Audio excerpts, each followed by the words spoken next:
What is going on right here? When you look at this picture, what comes to mind when you see two men in matching outfits during a nightclub party? Two things, right? Emasculation rituals, gay rituals, homosexual rituals. This is what they do in Hollywood. It gets worse. But these are the idols that you uphold. These are the idols that you put forth as your image of black success, as being successful in the world as you so-called know it. So you got these Freemason pastors, pulpit pastors, all Freemasons. King son, man, you doing it, man. You deserve it, daddy. You putting in that work. Proud of you. I love you. Yeah.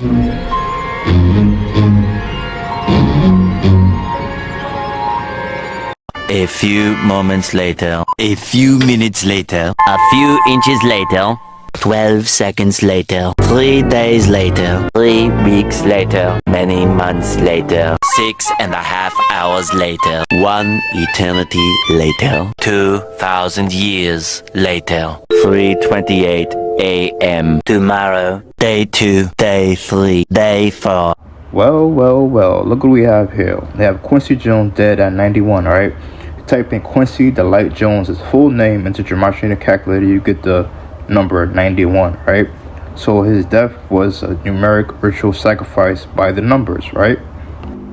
Now, when you look at this photo, I mean, just go on your own astute observation on your own spare time, and you just, okay, let's get into this. Combs 19, that was a reflection of 91, right? So they seem mighty close just to be some yeah, man, it's kind of strange. A lot of strange things going on in Hollywood, man. Dream chasers, nigga. I hope they forgive me for what I did with Diddy. Real street nigga forever. Bitch, I'm the king of Philly. Wait a minute. Wait a minute. Wait, first of all, you're not gonna speed past that like you didn't just say what you just said. I believe this Diddy Sean Combs situation was a commemoration dedicated to Quincy Jones, right? November 4th, kill 44, right? So this all coincides with one another. This all connects with one another. It's all connected, man. That's what they do. This is what these Jesuits and Freemasons have to do, to have murder by the numbers. Now we're gonna get on this beta male simp man John motherfucker Will Smith, right? Which is a simp, right? We know this already. Him sitting down with Quincy Jones, this whole shit, it just gives off humiliation, gay sacrifice rituals, what they do in Hollywood, man. And you look below, he got the Masonic hidden hand. So this whole picture speaks 1,000 words about what really goes down in Hollywood. I'm gonna have to explain to Elizabeth about the money and calm her. She gets so nervous. Hey, Paul, come on, stop that. I was wondering if I could fuck you. Man, I don't do things like that. That's what makes it so nice. You don't. And he did.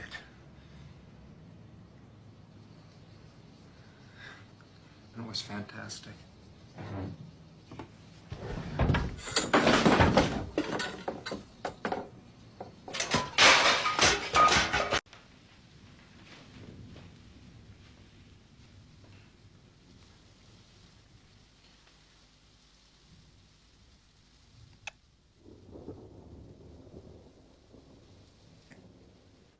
Hey, Paul, come on, stop that. I was wondering if I could fuck you. Man, I don't do things like that. Now, if you go to Sean Combs' IG Instagram, right, he has 1933, the year of this guy Quincy Jones' birthday, 1933, died at 91. You get the 91 followers, man. All numerically coded, all scripted, all murdered by the numbers. Will Smith has finally broken his silence after his former assistant exposed his affair with Dwayne Martin. And another insider claimed that Quincy Jones introduced Will to the life of secret gay rituals in Hollywood. Several people have now come forward with similar stories, and they all claim Quincy allegedly groomed Will before he cast him in The Fresh Prince of Bel-Air. Fans are now saying this explains a lot about Will and Jada's marriage, and they believe the main reason Will won't divorce Jada is because she knows all his secrets. But what exactly did Will say about these allegations? And what's the real truth about his relationship with Quincy Jones? Let's get into it. There was a couch, and Will was bent over on the couch, and Dwayne was standing up, killing him. After years of speculation about his sexuality, Will Smith finally decided to address these allegations head-on. Will's statement comes after his former assistant, brother Bilal, made the headlines earlier this week with claims that he walked in on Will and his rumored lover, Dwayne Martin. Meanwhile, reports also surfaced that it was Quincy Jones who introduced Will to the life of secret gay parties, where up-and-coming actors have to perform for industry executives. Now, to give you some context, Will met Quincy at one of Quincy's house parties when he was around 19 or 20, and Will later credited Quincy for saving his career. After the initial success of his hip-hop duo, DJ Jazzy Jeff and the Fresh Prince, Will started blowing money, and by 1989, he had owed the IRS nearly $3 million. But then he found himself at one of Quincy's industry parties, and his life changed. Benny Medina, who, by the way, was later accused by actor Jason Dotley of SA, was also at the party, and he introduced Will to Quincy and pitched him the idea for a Fresh Prince sitcom. Quincy made Will audition on the spot, and he was so impressed that he immediately got his lawyers to draft up a contract. However, there's been a lot of speculation over the years that when Quincy made Will audition, he asked for something more. These speculations stem from long-standing rumors about Quincy being the gay gatekeeper in Hollywood who throws secret parties where older executives turn young up-and-coming actors and singers. And then a few years ago, reports emerged that singer Tevin Campbell, who came out as gay in 2022, was SA'd by Quincy. Interestingly, Will mentions in his autobiography that he saw Tevin at Quincy's party that night when Quincy made him audition for Fresh Prince. Will writes, "By the time I arrived, the party was on full bang. Everybody was there, from Steven Spielberg to Tevin Campbell. Stevie Wonder and Lionel Richie were arriving as I pulled up. That was too much for me. I knew I didn't belong there." Now, Tevin later denied that Quincy SA'd him. However, the speculation didn't end there, because in the meantime, reports surfaced that Quincy tried something similar with Tupac. According to multiple industry insiders, Tupac, who dated Quincy's daughter, Khadijah Jones, had plans to leave Death Row and sign with Quincy's label prior to his death in '96. However, according to rumors, Tupac turned down Quincy's deal after Quincy made an indecent proposal. Tupac allegedly said this in his Vibe interview with Angie Martinez, and while some parts of this interview can be found online, there's a large part missing. See, the interview lasted over 2 hours. However, Angie aired only 12 minutes. When Billboard magazine asked her why she didn't release the whole interview, Angie said she worried Tupac's comments would have made East Coast versus West Coast beef worse than it already was at the time. However, Tupac didn't just talk about his beef with the East Coast for 2 hours. He allegedly also made some shocking allegations about Quincy Jones, and apparently this part of the interview was leaked after Pac's death, before it was quickly buried again. Many people who are old enough to remember when this first leaked have said they heard Tupac explicitly saying that he cut Quincy off after Quincy asked him for a sexual favor. Then I get a call from somebody. "Hi, Jamie Foxx." Took me to Quincy Jones's house. He was asked by Quincy Jones to fuck him in the ass. So Rose McGowan has put Oprah on blast. Rose recently called out Oprah on Twitter over her past associations with some controversial men. You'd think that the fact that Jamie Foxx is bedridden would prevent him from spilling the tea on the things that happen behind closed doors in Hollywood. Well, think again, because the rapper-cum-actor has been on a roll recently. It seems that while everyone has been thinking Quincy Jones to be the gatekeeper of gay rituals in the industry, Fox might have just brought another name into the mix. The name here is none other than Oprah. And not only is she above Jones in the ritual hierarchy, but it seems she might have actually set Fox up to be taken advantage of by Jones. Dark, isn't it? I hate to be that person, but spoiler alert, this is just the beginning of the story, so stay tuned. Generally, when Oprah's name is mentioned, everyone thinks icon. But the truth is actually that there's a lot about Oprah that most people do not know. I mean, yeah, her name has come up in 1 or 2 arguments about policies that should be enacted in the country, but there's a much deeper and darker side to the controversies surrounding the TV host. This is why Jamie's seeming revelation sent the entire social media into a frenzy about how she could possibly have been involved in pimping him out to Quincy Jones.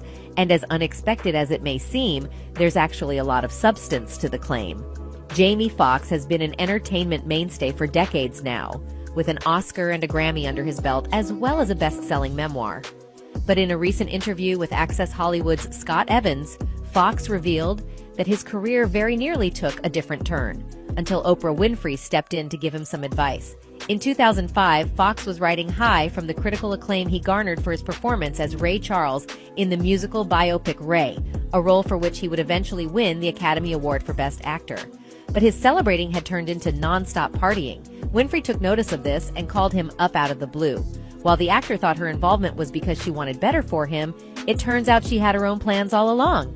She said, "You're blowing it," Fox recalls, "because we were just out hanging, we weren't taking the moment seriously." She said, "I want to take you somewhere so you can understand the significance of what you're doing." Winfrey took Fox to the home of record producer Quincy Jones, where an impromptu intervention had been set up.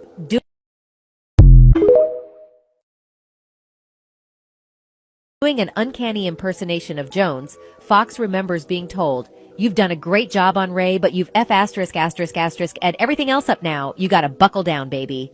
He continues, "Oprah says, 'Now, are you ready to meet the person that I've brought you here to talk with?' And it was Sidney Poitier. He says, 'I saw you one time. You were at a party. Do you remember that?' I was like, 'Yes,' tears." And he says, "When I watched your performance, it made me grow artistically 2 inches. And I give something to you." While this interaction might not be considered the least bit weird with any other person, the fact that it was coming from Jones seems to have sent chills down Fox's spine, and I'll tell you why. If you have even a tiny bit of interest in Hollywood, you must know Quincy Jones. He is a legendary producer, musician, songwriter, and so on. Thus, he is also given the title of the Black Godfather of the industry. Quincy Jones has produced an impressive list of notable artists during his career, including Frank Sinatra, Aretha Franklin, Rufus and Chaka Khan, and the most famous Michael Jackson. But this is not the only reason he has been hitting the headlines. For decades, Quincy's S**duality has always been a topic of great buzz on the internet. It has always been speculated that Quincy Jones forced men into gay relationships in exchange for making them famous and big in Hollywood. As scandalous as it sounds, the list of Quincy's hookups seems to be unlimited, but 2 of the names from Quincy Jones's flings history have always been the most discussed. These are none other than Tupac and Will Smith. It's been long rumored that Jones forced them into sleeping with him. This ambiguous relationship with Quincy affected them quite a lot as he tried to turn them gay like him. If you are able to recall correctly, remember the interview with Tupac in which he exposed Quincy Jones to his sexual advances? In the interview, Tupac revealed that Quincy asked him if he could stick it in his backside. But guess what? The interview was mysteriously wiped out from the entire internet. Only someone as influential as Quincy is able to accomplish a feat like that. Since Tupac is not alive to confirm the audio, Quincy must have decided to clean his hands from his dirty actions. Even Napoleon seems to deny all these rumors. In an interview, when Napoleon was confronted with the alleged relationship between Tupac and Quincy, he denied everything on the spot and started defending Jones. But no matter how much they try to hide, fans still remember to this day each and every word of the Tupac interview. One person commented on it, "I heard the audio of Tupac saying that about Quincy with my own ears about 10 years ago." Quincy is or was the key holder to the black music industry. Anyone at the top level had gotten there by partaking in his parties. Dre. But this is not the first time Tupac expressed his frustration with Quincy about his nasty actions.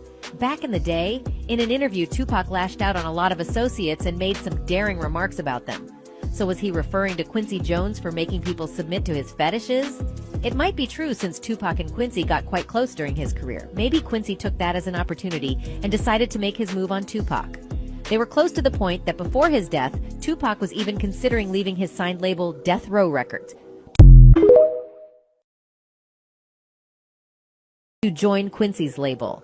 And if he did all of this to Tupac, do you really think Jamie Foxx would have been an exception?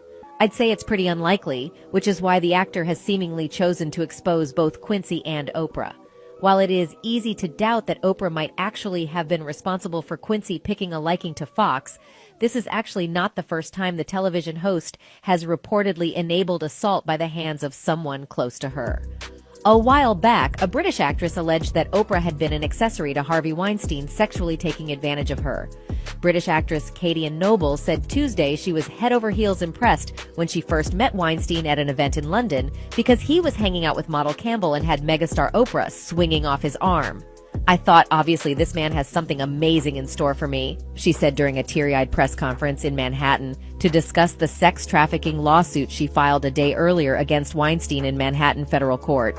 After meeting Weinstein in London, Noble said she thought nothing of bringing her showreel to his hotel room when she saw him again in Cannes in February 2014. Once inside the hotel room, however, he didn't seem that interested in my showreel, Noble said. Instead, he began touching her while discussing hooking her up with a modeling agency in London. Noble is the latest in a long line of actresses and models who claim Weinstein either forced himself on them or coerced them into sex with promises of career advancement. This is someone Oprah has notably been close to over the years. For those who may not know, Harvey Weinstein is an American filmmaker who rose to become the face of an abuser for the #MeToo movement. Per the news, 5 years ago, the story that had long been whispered in the halls of agencies and studios, as well as on film and television sets, finally became public. A series of bombshell articles revealed that Harvey Weinstein harassed and assaulted dozens of women for decades and used his power to bully them into silence. According to TMZ, Weinstein said Winfrey encouraged him to defend himself publicly, implying that the TV host might have actually been on Weinstein's side against so many women. However, her people said they never spoke directly and she was only interested in talking to him for a TV interview. Interestingly, Winfrey made no mention of Weinstein during her inspiring Golden Globes speech. She has made it clear during other public utterances on the scandal that the cultural shift underway went much further than Weinstein's crimes alone. Considering her relationship with Weinstein and all the dirt on his name, coupled with the fact that Jamie Foxx isn't the only one she's allegedly led into a lion's den, well, in this case Quincy Jones's house, do you think it's far-fetched to believe this is something she's been doing for a while? Well, fans seem to believe the woman would do anything as long as it puts a couple of bucks in her pocket. One Redditor wrote, "This is not an unpopular opinion. I'm not disagreeing with you, but I think many people that have followed Oprah understand that she is a businesswoman first and has many times chosen money over morals. Who knows, maybe this is the end of the road for her, or maybe she'll scale through as she's done in the past." That's it for this video.